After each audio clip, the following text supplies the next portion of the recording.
In this lesson, we'll learn how to work with Autokey.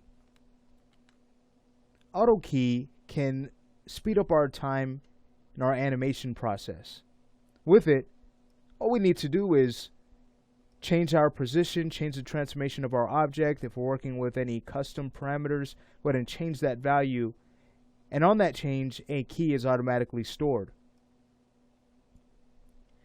Now, to work with Autokey, we'd simply head over to our animation panel and go ahead and turn that on. It's right next to the record key icon.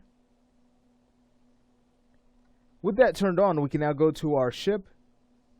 And let's say we add some rotation to it as it starts to get pulled back to make this animation more believable. I'll go to the rotate tool, pressing the R key.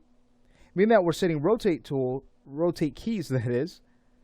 We'll want to head over to our record panel and uncheck position and go ahead and check on rotation. If we have position turned on and only that, there will be no rotation keys set. So we're going to want to leave that turned on.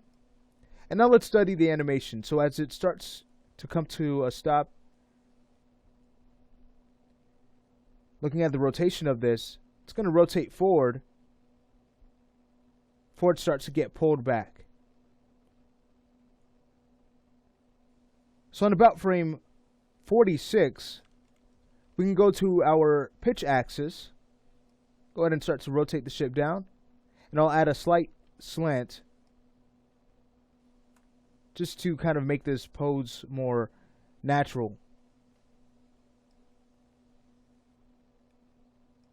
So again, I've rotated it down in the pitch axis, rotated it in the bank axis to the side slightly.